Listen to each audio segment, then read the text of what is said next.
Cool. All right.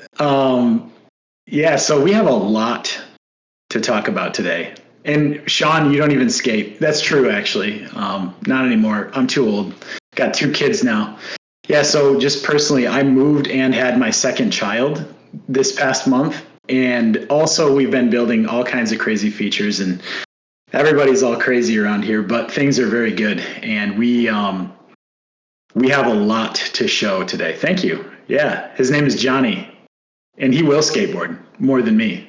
But all right, a quick agenda. We're just going to talk about some things that maybe you have missed, and we're going to demo some different things, and then we're going to show folders in detail, of course. And then we're going to talk about the roadmap. And I think first, let's start with our golden child, who has a beautiful new background. Look at that, Alessio. That's the first time I've seen that. You mean the lack of a view? Yeah, it's amazing. The lack of a view? The lack of a view, yeah. It's an inner courtyard. Well, I mean, from my perspective, it looks pretty nice. So, Kickflip Johnny, yeah. I'm going to call him J Racket, actually, because he keeps me up all night making racket. So, all right, Alessio, do you want to kick us off with some cool stuff? Sure. Yeah, let's do that. So let's start with something that everyone hates. Unless you're a psychopath, which is compilation speeds. Let me just share my screen and hope that works before I continue. There.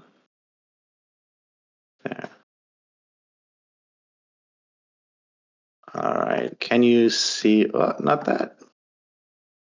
Okay, there we go. Can you see my screen? Yeah. Okay, I can see the chat, so if there's any questions, just someone interrupt me. All right, well, one of the worst parts of Payload would be waiting for Payload to compile, right? And when we released Payload 3.0, compile times weren't great. And in the past months, we've made a lot of improvements here.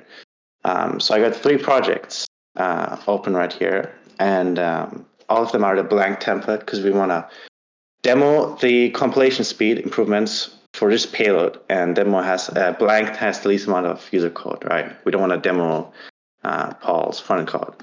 So so let's just start up blank payload. So it's using Webpack, no TurboPack, just payload.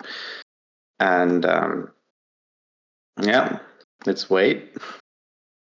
Alessio, you have a supercomputer, so it's still not going to be too bad, but all right. It's not going to be too bad, but it's still, for just a blank template, still 6.4 seconds. On a normal computer, it's probably going to be around 10 seconds. It was worse in the past. We mainly improved this by getting rid of dependencies and just making payload smaller. There's a lot of bloat in the Node ecosystem. It's really insane what you can find. But yeah, it's better now, but the main improvement will come from enabling TurboPack. And it was just like a few months ago that we were like, don't use TurboPack because it's glitchy and buggy. But the Next.js team has put a lot of effort into improving it. And at this point, our entire test suite actually now finally passes on TurboPack. So now we can finally start recommending it. And probably in the next few days, we can start shipping Payload by default with TurboPack enabled. And this alone will give you like a 2x speed improvement. So let's test that out. And done. So admin compilation speed is more than twice as fast, went from 6.4 to 2.7 seconds.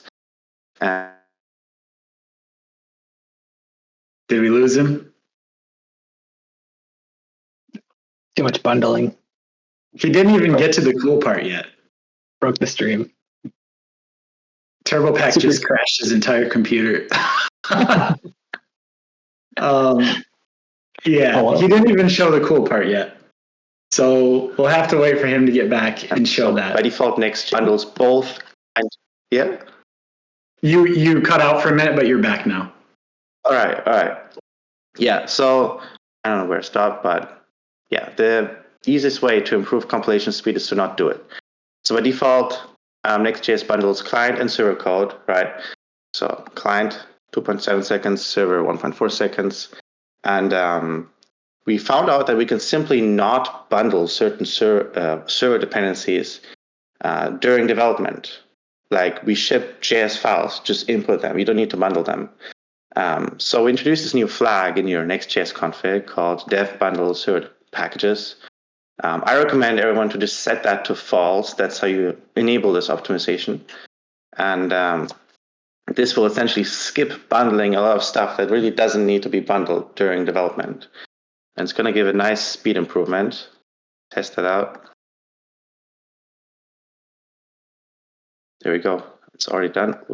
So admin went from 2.7 to 1.6 seconds from to repack, so almost twice as fast. And the main improvement will be server compilation speed went from 1.4 seconds to around 400 milliseconds. So about more than 3x improvement. And so essentially using these optimizations, which we recommend you to use in your project right now, you can improve compilation speed, make it 5 times faster or even more during for the server bundle. And this should be a lot of a better developer experience, hopefully, for anyone using Payload. Yeah. It's a lot of you might know about this already, but even our enterprise customers didn't know. If you're building a project with Payload and you have been for a couple months, you have to opt in to this new flag that Alessio just showed in the top right corner there. You have to turn that on. But this is available in Payload right now. And it comes like this out of the box from this point on. It's already available. Everything is already completely out. But you have to turn it on if you're using an old project. So keep that in mind. We just wanted to put some special emphasis on this because it's a huge developer experience improvement. It came out in, I don't know, like 10 minor versions ago, a long time ago. So you'll be able to use this. Yeah. Oh, wow. Thank you, Saeed. Thank you. All right. Alessio has some more stuff to show. Yeah. Let's keep going. So go for it, Alessio. Sure. Yeah. So another area of Payload that has needed a lot of love, hasn't been getting it, is the version view. So using the version view right now is not a great experience. I mean, every time I open it, I get insanely confused. And I've been in the code, like I understand how it works, but still, I go to a list view, I click on something, and I'm like, what the hell am I looking at? Were those my words, Alessio, or was that your thought? I have no idea. we share that thought. I also get confused. Yeah, like what is on the left side, what is on the right side? It's so confusing to me. And that's the first problem. And then also look at the RichText view, diffing. It diffs the RichText JSON, which is, I mean, it might be okay for a developer, but if a marketer goes into this and looks at that, they're going to be like, what am I looking at? Especially for a long rich text fields, like you don't want to diff just the JSON. That's not a great experience. So we essentially decided to improve the versions view, essentially a complete overhaul in multiple steps. First step was allowing you to customize each component here. So now, and that's already live, you can actually go ahead and, if you want to, provide your own field div component for everything here. All this is now customizable. We had to move all that to RSCs to support server components.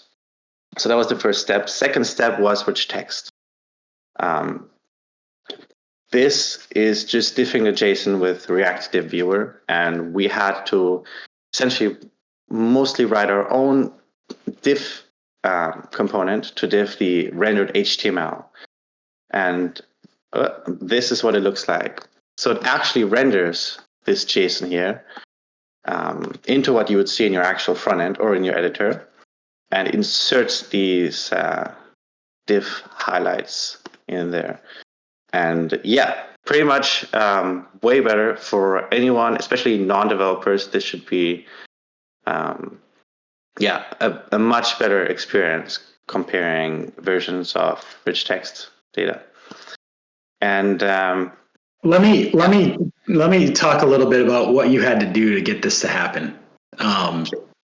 So diffing is, typically reserved for code and simple content where it's basically plain text and there's multi-line, and you might want to swap out one word with a different word, and there's a lot of packages out there to diff text, but surprisingly very little to diff HTML output. So what this is HTML output, right? We're generating the HTML representation of the JSON, and we had to diff the HTML. And Alessio pretty much went full madman mode and wrote his own HTML differ here. He hated me for it because I was pushing him on it for like a week. And I'm like, look, man, I know you hate this. I know it's stupid, but I really need you to do it. And I think we can do it. And then like 2 hours later, one day, he's like, oh, I figured it out. I'm like, oh, sweet. How'd you do it? Maybe, I don't know. I don't know how I did it, but it was basically something that didn't exist to this level of fidelity. Adrian, yeah, we are going to record. But yeah, so it diffs the HTML, and there's just a ton of additional improvements to the version diff view that will be coming out shortly. But yeah, I think, Alessio, let's let Tylen talk through some more of that version diff view design stuff. And let's jump over to Paul. Paul, are you ready to share a little bit about a new feature? Yes, but apparently I can't share my screen. Oh, well, I guess we can just mention it quickly. I can. Can you describe it? Share this entire screen. Okay, can you see? I think we can. Good work. So, a while ago we've added schedule publish. And the way to enable it is just under versions, drafts, schedule publish true, or you can provide some config to it. This is then going to use the jobs queue. Yeah, sorry, Nate. I figured out how to share. And then, so here's an example of my basic draft enabled document. You can apply this to globals as well, not just collections. But then next to this button, you just go here, schedule and publish. And you can pick a date, like say tomorrow. And I do recommend you pick a time zone so that it's accurate, because your browser is going to put in the time that the browser is in. So if you want it like 9 a.m. in London, the time that you put in here, if you're in a different time zone, is going to end up a different UTC value. But you can even pick which locale to publish. And this is going to create a task in your jobs queue. So it's kind of like a cron task system. I don't know if we've covered it before in one of these calls. A little bit. Yeah, a little bit. Maybe not on a community call, but yeah. Okay, yeah. So this kind of just ties into that same system. And then tomorrow it's going to publish. And then I can also queue up different things. So say on Monday, I can then unpublish it. So this content over the weekend is going to publish itself and then unpublish itself. But yeah, I mean, that's pretty much it. Well, you also added the time zone picker itself, and I don't think we've talked about that at all. So all date fields now have the ability to specify a time zone. I think you have to opt into that, right? On a date field by date field? Yeah, so on any date field, you can now just say time zone true. I can show that in code right here. All right, date. Can you hit Command plus a few times? Oh, sorry. I guess. Just zoom in. Yeah, and yeah, there you go. Okay. So yeah, you just say time zone true. And now you're gonna have a date field with the time zone added in. And you can modify which time zones are available. Out of the box, we've tried to provide all of them, but in this terrible thing, where is it? Under admin. I wouldn't worry about that. Oh yeah, okay. There you go. But you can customize the available time zone list. So if there's some obscure time zone we don't know, then yeah. That's a bag. Nate. That's my sister's side bag. I'll put my side bag. Side piece. Tom, so catching up a little bit.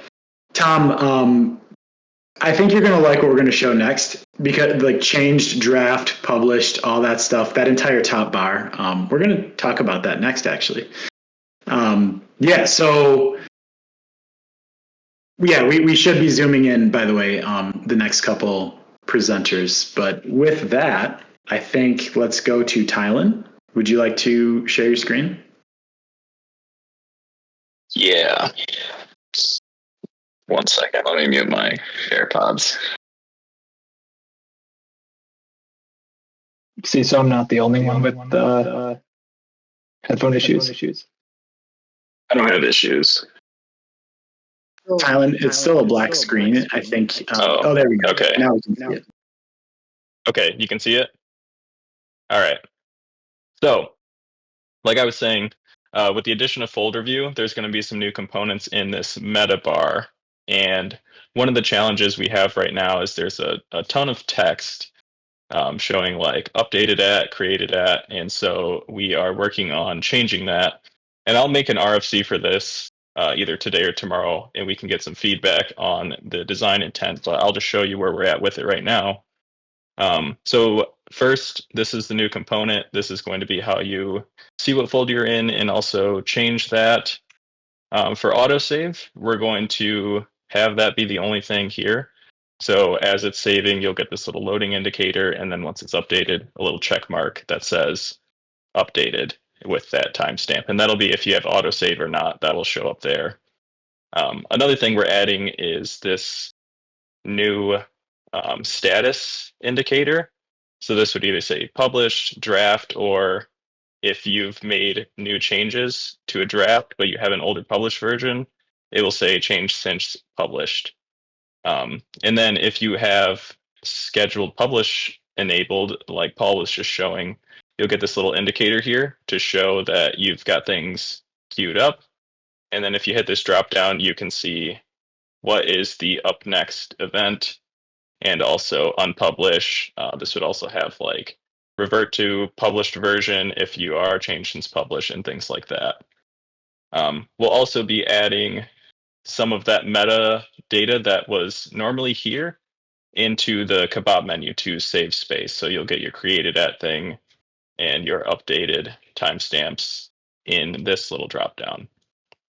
And one of the reasons we did this is because we are currently out of space once we add this folder component. And so this has been changed so that as we hit these breakpoints, we can kind of save a little bit of space, turn this into just an icon with a tooltip that will let you know that it's saving, and still provide all the information you need to see that, yes, it's updated.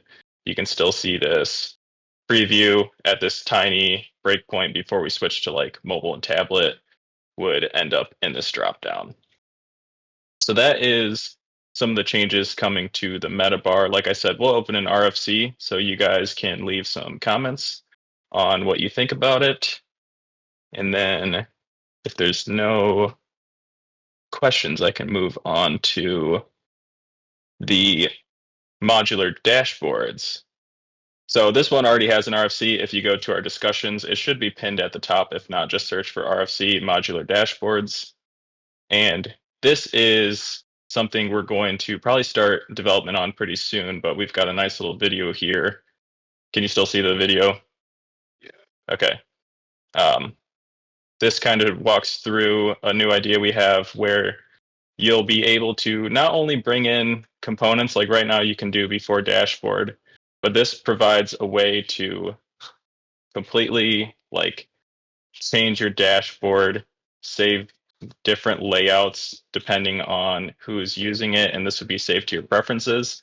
So if you're somebody who wants to bring in some of these custom components and maybe your other teammates don't want to, they don't have to see it. This is all personal to you.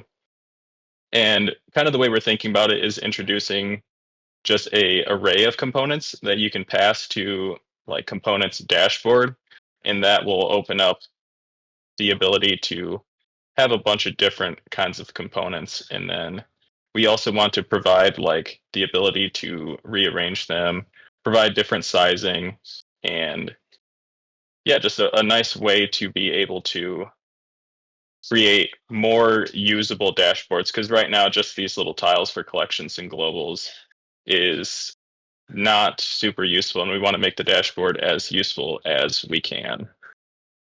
Like I said, the RFC is public. There's already been some great conversation in there, but if you haven't seen this yet, please do feel free to chime in with any thoughts you have on this. What's next?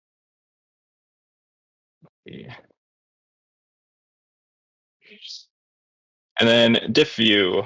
Here's some more stuff coming soon. These things haven't been built yet, and I apologize. It's a little bit unorganized right now. But some of the other changes is relationships. So if you've got, for example, uploads, those will show you an actual image, and we'll have nice components to diff those things. If you've got a has many or polymorphic, you can see like the kind of collection type that you've got there. Yeah, there's a couple different ideas going on here. And then another one is for blocks and arrays. So right now we have some very weird, strange nesting going on when you're looking at arrays. And what we're going to do is add these like nice little dots in a list to kind of show, kind of group these together much better. Save a lot of the horizontal space, because if you've got a lot of nested fields, it gets unwieldy very quickly. And then also bringing in a way to see, if it's a block and not an array, what that block type is as well. And I think that's all I've got. I will also open an RFC for this once I clean it up and get it a little prettier. That way you guys can leave your feedback on that as well. And we'll also have some updates on how these controls up top look, because those are pretty difficult to parse through exactly what you're comparing, which version you're on, all of those things. And we want to improve that and make it as good for the end user as possible. All right, I think that's all for me. Good work. Good work. Yeah, there's a lot of design stuff. The reason that we're showing some of the RFC stuff is that we want you all to help us weigh in on these new approaches. Because the weird thing about building on Payload is that we're building a system, and the system has to flex and fit to everything that all of you are doing. And we have to think about the millions of different use cases and combinations, and what do people want to put in that top bar? What do they want to put in the diff view to show their custom component before and after, right? Like we can't foresee that. And that's where the value of open source really comes in, and also the value of our community is because you guys can help us keep an eye out for how we should be thinking when we go to design some of this stuff. But all right, before we get into folder view, I just want to quickly bust through something on my own screen. So let's see if I can do this better than Tylen. Let's see. This window, all right. Tell me when you can see it. All right. So I'm going to rapid fire, just like I did in the 3.0 announcement video, of 35 plus features that we've released, which you might not have seen yet. So first and foremost, the group field can now be unnamed, just like an unnamed tab or a named tab.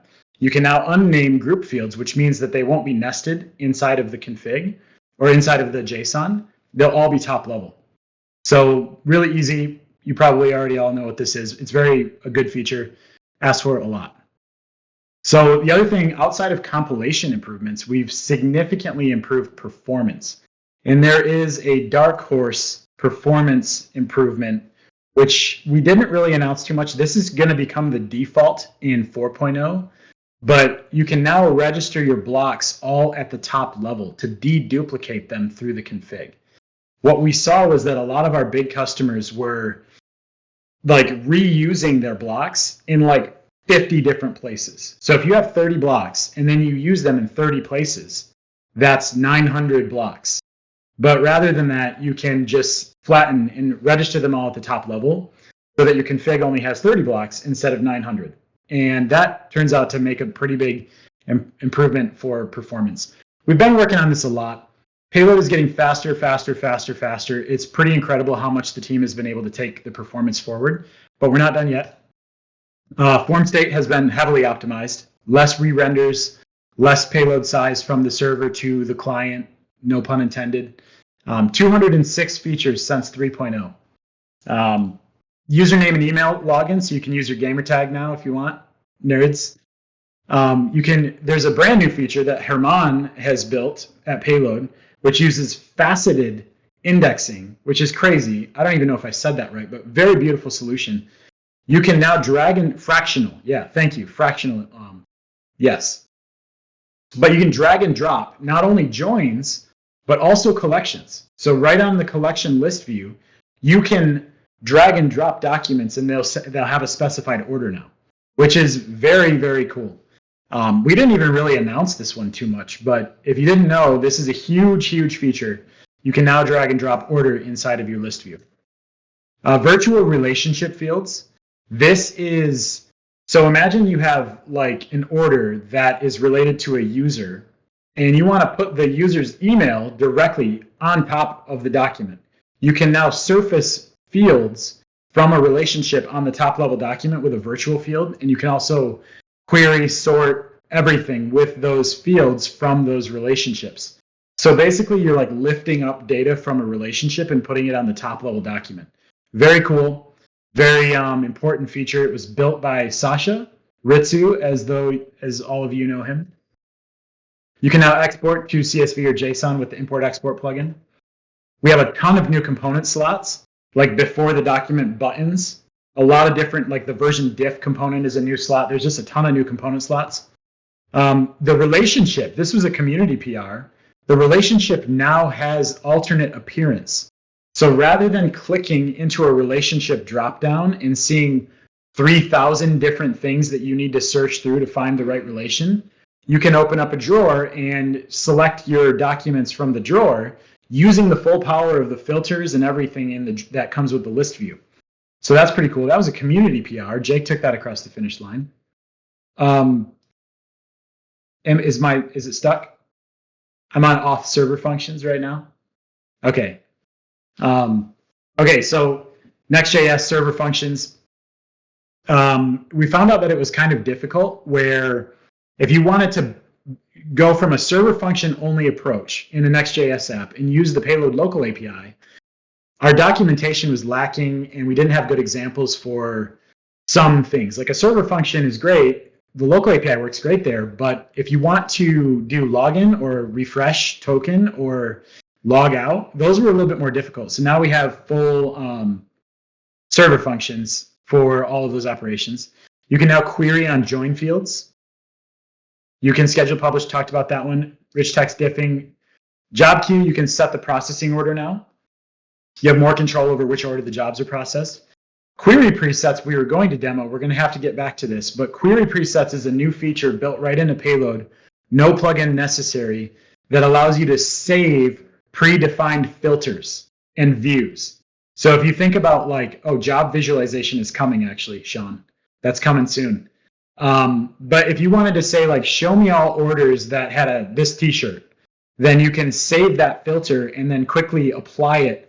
And you can even share that filter with other users. So this is huge. It's basically like the ability to build reports in the list view.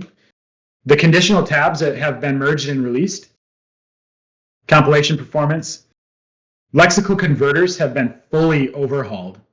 So you can completely refactor and simplify the way that you go from lexical JSON to HTML or Markdown, both from Markdown to lexical and lexical to Markdown, etc. Those have been completely overhauled. Compound indexes, you can now define compound indexes. Field conditions we've given more arguments to the field conditions, like the path, like the operation, etc. Field validation error messages have been improved. Multi-tenant plugin has been released, which is now a fully supported first-party platform to build multi-tenant applications. Large file uploads on Vercel, bigger than 4.5 megabytes. Polymorphic joins, so now you can have a join that goes to orders and to requests or something. You can have a join field that goes to more than one type of collection. Route transitions, you can see a loading bar if your admin UI takes longer than like 150 milliseconds or something. Auto run jobs, if you're deploying, these are all already released. Kiza, these are all currently available. Auto run, if you're running with a container and you want to automatically have one of your containers pick up jobs and serve requests, you can do that now. Time zones, collapsible fields in the diff view, customizable diff components. We have a new toggle in the diff view, which allows you to show only fields that are modified. Validation functions have become much more powerful. They now take an event argument, and it will either be on change or submit, I believe. And that is going to be a way where you can perform complex validation logic that might be expensive. You might want to query the database. You might want to do other things. But you don't want to have that slow down the on change. Validate functions run every single time the form state hits.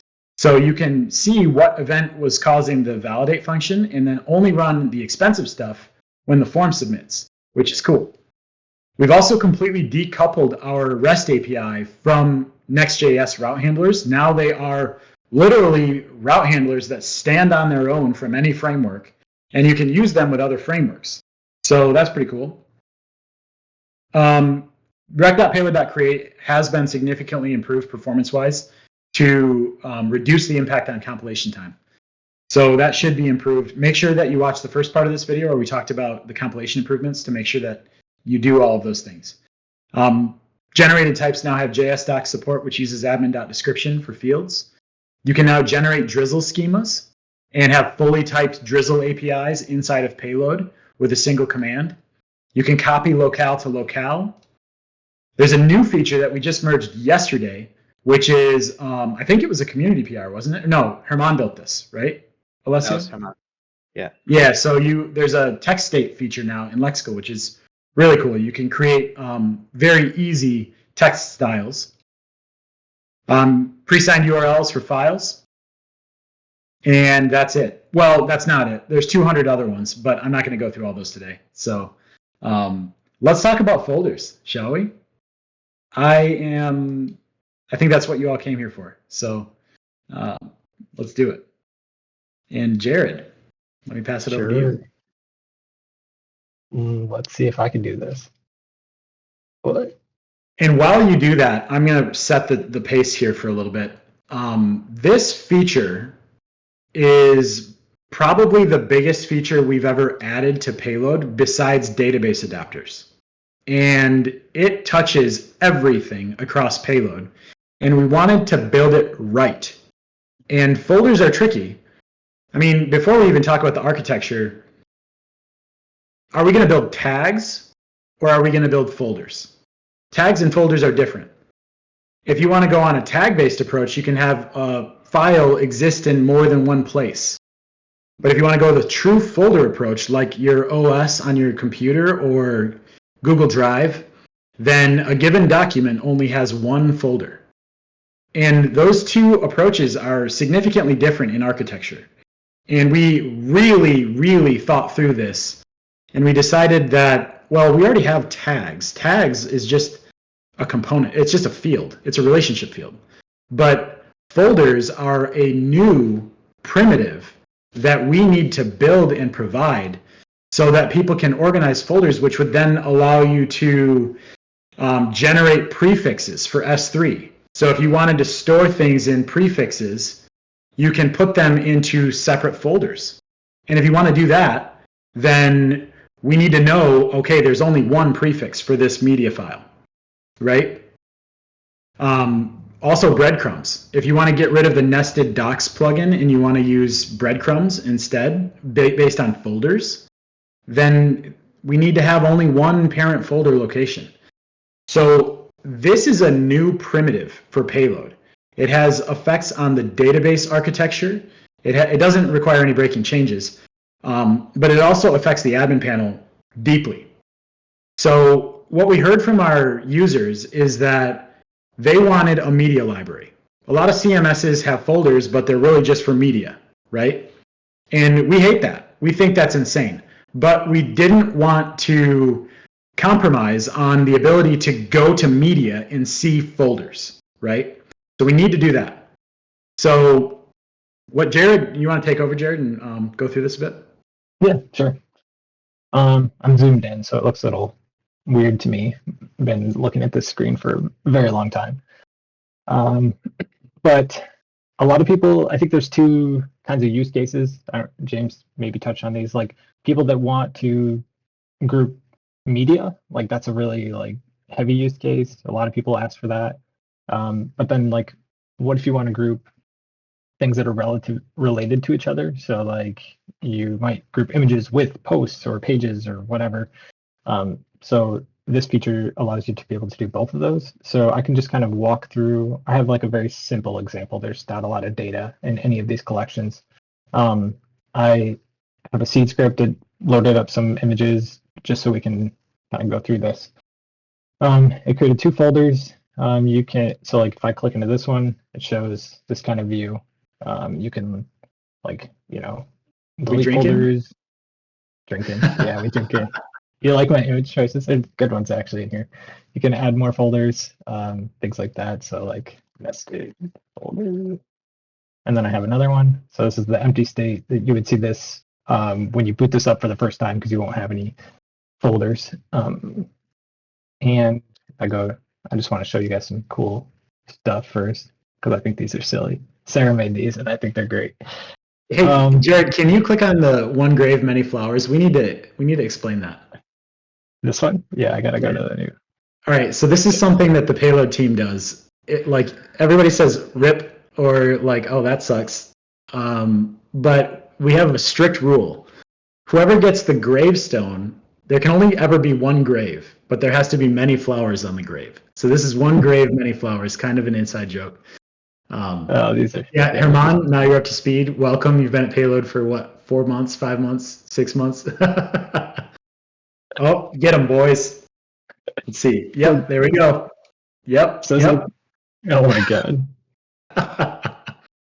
So this is like what you do. Oh, Herman, I don't know what happened. All right, Jared, keep going.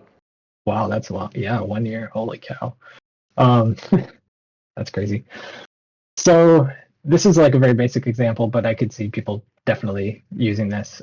You can like traverse breadcrumbs at the top kind of thing. You get all these fun things. You can move folders around, files and folders. Wait, do that again. You just dragged a file to the breadcrumbs. Look at that. Yeah. And now it's back in here. And then I can drag it wherever. It's pretty cool. There's a lot of like little things like that. There's different views. So this is the grid view. This is the default view, which is nice for images. As you can see here, it's nice to be able to see them all. But if you do like the list view, it'll show kind of like this. Then you click in, t-shirts, this kind of thing. I got to get preview images to show up here, but I haven't yet. Lots of things going on. Same kind of thing applies here. Like you can do this kind of thing, drag wherever, or like t-shirts and pins, t-shirts back out. You can do like command select and shift select, deselect with command. Lots of like little things, but they're nice to have.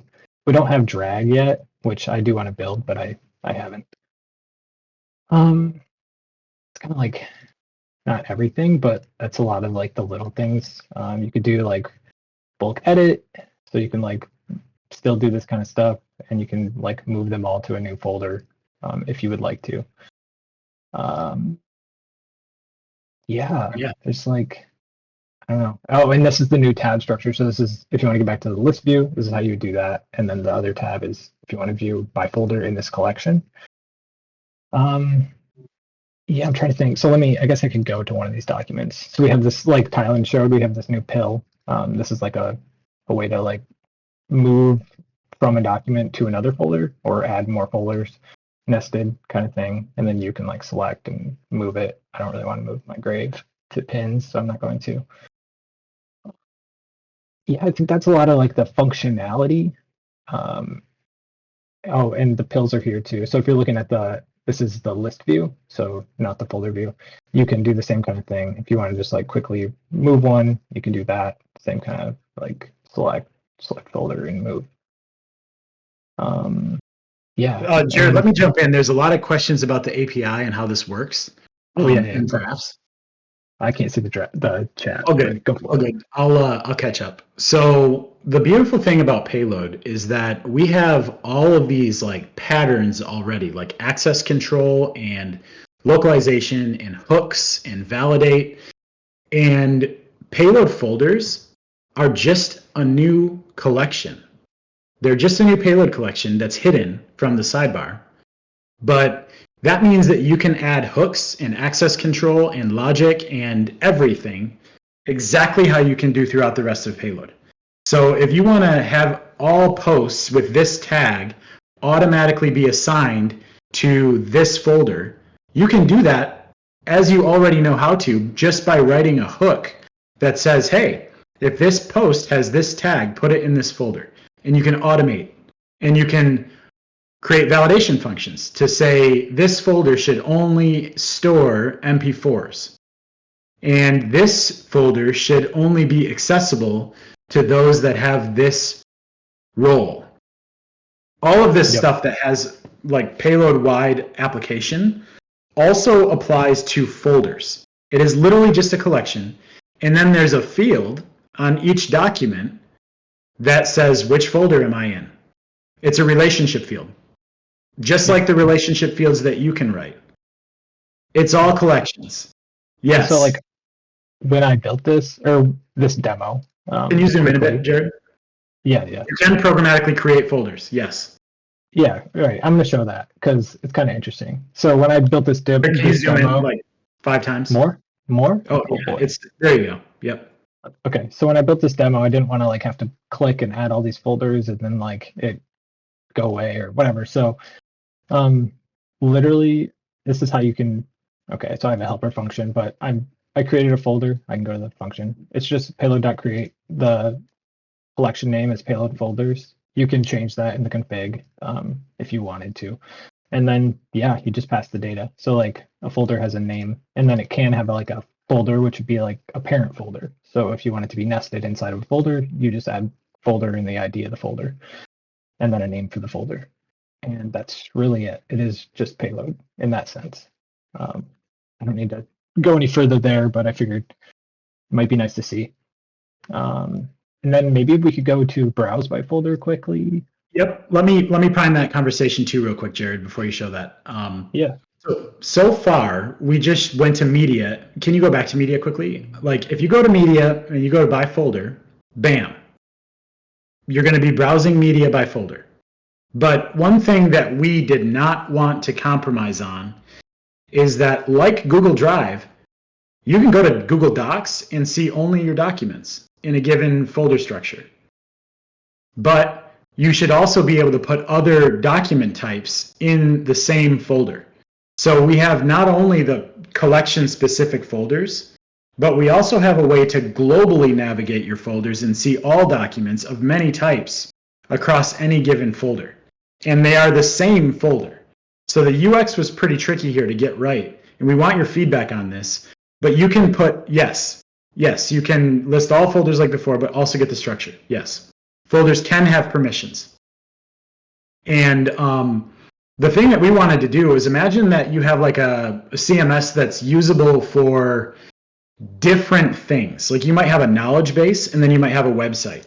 And you have a bunch of images that are according to the knowledge base, but then you have a bunch of images that go for your website. And you might want to put the images and the pages and the posts and everything in the website folder next to each other, but you might want to put a bunch of other knowledge base related things in the knowledge base folder. So basically folders in Payload are not only collection specific, they are global. And there's 2 ways to browse folders. You can, number 1, you can go straight to a collection like Jared's showing right now, click on by folder. Number 2, you can click on this new button in the top left, browse by folder. And this is global folders. You can query by folder name, yes, you can do that. And right here, what we're doing is we're browsing all documents at the top level folders. So if I go, if he goes into t-shirts, that right there is a blog post that exists alongside of all of those assets in the same folder. And so there's basically 2 concepts with folder view that are built on the same principles. Folders are only one thing in Payload, but you can get to them via two different ways. You can go directly to the collection, or you can go to the global browse by folder and then check it out. Yeah, and so Dakix, if you want to use folders just for media, you can do that. You can completely shut off the global view and just use folders for media. But for those that want to use them for more than just media, you can put any type of document inside of there. It works outside of upload collections. It works for anything. And you can opt in. Yeah, it could replace the nested docs plugin, yes. So you can opt in which collections you want to be enabled for folders just by what Jared is showing here. You just put folders true on the collection. And then you'll see that both of those collections have the ability to use folders. If you use it for media and a collection, can you separate where you see the folders? Yes, you can. So the API impact, you just have a new folder property. Jared, can you revisit that real quick? Can you go to one of these and just show that? Here. Yep. Mr. Fluffykins, great username. Kind of makes me feel a little strange, but I like it still. Can you go to the API tab? Yeah. So the API, it's just going to have a folder, and it's going to be a relationship ID. That's it. And that'll be a relationship to a folder. So if he does depth 1, maybe? Yeah. Then you're going to see the folder detail. Looks like it. And there you go. It'll show its parent folder. Orderable folders, we do have sortable folders. But I think for orderable, we're going to need to think about that. But we should talk about that in further depth. Updating. Let's show how to turn this on, Jared. Let's show the steps in order to enable folders. Oh yeah, we showed that. It's literally just this. Yeah, but don't you have to put it on the payload config at the top level as well? No, not anymore. Oh, nice. Yeah, so that's all you have to do right there. It's an opt-in pattern. You can Zachary, I think that this could completely replace nested docs and Next.js routing. You can also add properties to folders. So Jacob asked, can you add properties to folders? Well, yes, because it's a payload collection. Jared, I don't know if you can show that right now, but collection overrides, you want to add fields into it? There you go. You can push your own fields into the folders collection. I don't even remember exactly what this looks like, but yeah, you get the idea. Oh, it's an object. Really, what I want all of you to understand is that folders are literally just a payload collection that you have full control over. You can limit folders. You can create validations on folders to say, like, hey, I want this folder only to have media. You can create validations, just like you can everywhere else. You can also affect the prefix with folder structure, like Rizarkan is asking. Rizarkan? Yes, folders can have fields. This is released now. This is beta. I want to make that clear, is that this is currently a beta feature. Like, I can tell you right now, we're going to change one thing pretty much immediately. Jared, can you go back to your config? Can you go to a collection? Admin.folders, it's going to be just top-level folders. So that is going to be something that's going to change soon. This is in beta. We're thinking that there's not going to be many changes here, but we want all of your feedback while this is in beta so that we can make sure that it's concrete, that the user experience is dialed in, that everybody's happy with the functionality, and then we can ship it as stable. But we want to get this into your hands. I mean, we're open source. You're all going to help us build this. So the groundwork is there. It's definitely beta, but it will be functional and usable. So it's available now, right now. Yeah. Yep. Glacial Penguin, that's an interesting question. Can we have multiple folder collections? Separate folder structures for posts and media? I think yes, but we're going to open up a Discord or a GitHub discussion, and that needs to go on there, that question. That's the type of feedback we're looking for. Yeah. Yes, when uploading via the API, you can indeed specify the folder as a target.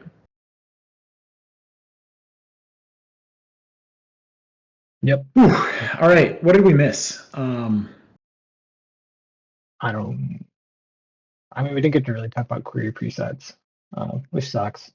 Poor Jake. Yeah, TLDR is that folders are available. We released like 35 big features, 200 other features, 786 or something. Nate, you might be able to correct me on that.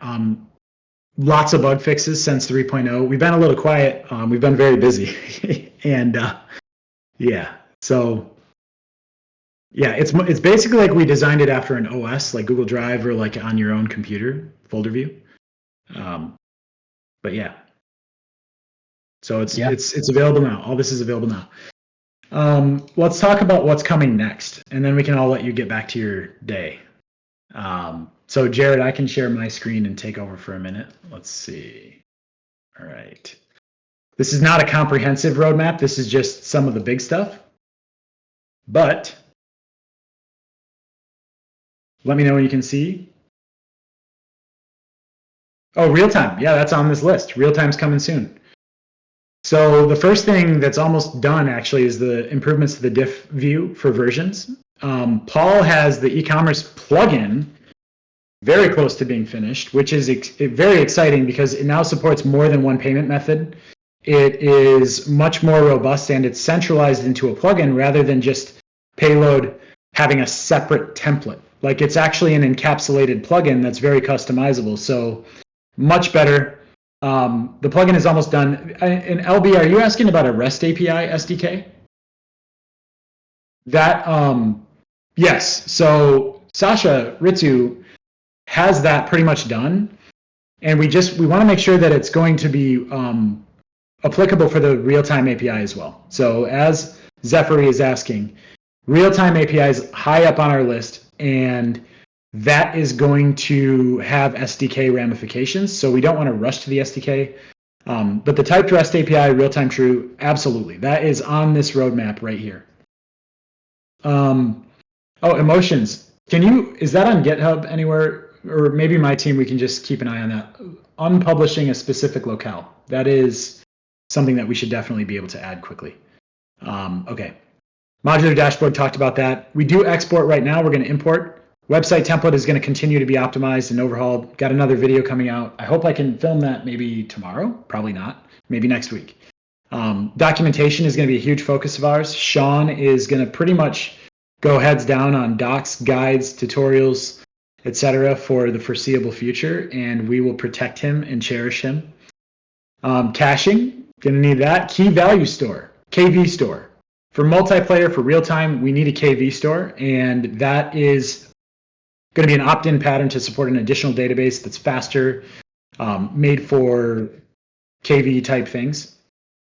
We want to copy and paste blocks and array rows from field to field. Cascade publish, so when you do a publish, you can publish all relations. Real-time API we talked about, the UI component library, soft delete. Soft delete's actually going to come pretty quick, actually. But yeah, this is all kind of on the table. And you can also look at our GitHub discussions because these are all the big ones. So this is just a quick look at the big features. If you'd like, please jump into our GitHub discussions to help us shape the roadmap from here. Max, ideally, we're going to give a variety of different caching approaches because a lot of people use Payload, the local API, completely outside of Next.js in separate applications. So we do want to have some type of caching layer that works just with the local API on a fundamental Payload basis.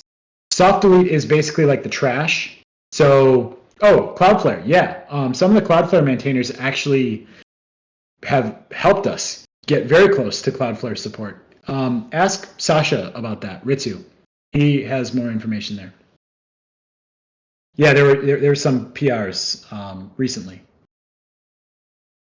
Soft delete. Yeah, sorry, Zephyr. Soft delete is basically like instead of like hardcore just deleting a document, you can delete it, but it will actually go to a trash, like an archive, and then you can clear the trash. So it's kind of like a two-step deletion. And that's coming quick. We need that for a couple things. We need that for e-commerce, actually. But yeah. So we can prevent empty trash, yes. That is part of it. Actually, crowd in sync is actually something that's been asked for a couple times. So we'll want to get to that. All right. Any questions? I mean, you guys are asking a bunch of questions. So, yeah. I don't know. I think that might be it. God, I really want to do what I do on Slack and just. No, he does this thing where he just leaves the call without saying anything, and then everyone's just there, and then like this. All right. Well, it was fun. I think that's rude, but it's fine. Tylen, good man. I'm still here. Yeah, say your piece, and then let's leave. Okay, bye. Bye.